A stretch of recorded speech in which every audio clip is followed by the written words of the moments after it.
மிதுன ராசி ரொம்ப விசேஷமான ராசிகளில் ஒன்று. எப்போதுமே ஆடம்பரமாகவும் மகிழ்ச்சிகரமாகவும் இருக்கிறாங்க. இவங்களுக்கு வருடத்தினுடைய ஆரம்பத்தில் குரு வந்து விரயஸ்தானத்துலேருந்து நிறைய சுப விரயங்களை கொடுத்துக்கிட்டு இருக்காரு. அடுத்து ஜென்மத்துக்கு வரப்போகிறார். ஜென்மத்துக்கு வந்தோடனே இடப்பெயர்ச்சி உண்டு. தொழில்லையும் வேலையிலையும் ஒரு குழப்பம் உண்டு. வருடத்தினுடைய ஆரம்பத்திலே இப்படி சொல்கிறீங்களே ஐயா அப்படின்னு சொன்னாக்க கவலைப்படாதீங்க. ஏன்னு கேட்டிங்கன்னா, உங்களுக்கு இவங்க குருவை வைத்து தனம் சார்ந்த விஷயத்த சொல்லணும். சனியை வச்சு தொழில் சார்ந்த விஷயத்த சொல்லணும். ராகுவை வச்சு போகம் சார்ந்த விஷயத்த சொல்லணும்.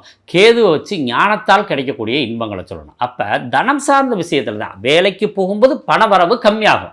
அல்லது ப்ரொமோட் ஆவீங்க. அல்லது இப்போ நீங்கள் 1 லட்ச ரூபா வாங்கிட்டு இருக்கீங்கன்னா ஒரு 80,000 ரூபாய்க்கு போக வேண்டிய சூழ்நிலைகள் உண்டு. அதனால தான் கொஞ்சம் வருத்தமாக இருக்குது. அதுக்கு அடுத்தது உங்களுக்கு தொழில் சார்ந்த விஷயத்தில் எப்படி இருக்குன்னு பார்த்தீங்கன்னா, ராசிக்கு 10ஆம் இடத்துல வந்து சனி இருக்கார். 9ஆம் இடம் என்பது தர்மம், 10ஆம் இடம் என்பது கர்மம். அப்போ கர்மாதிபதி யோகம் யாருக்கு கிடைக்குதுன்னா மிதுன ராசிக்கு தான் கிடைக்குது. ரொம்ப பெரிய விசேஷம்.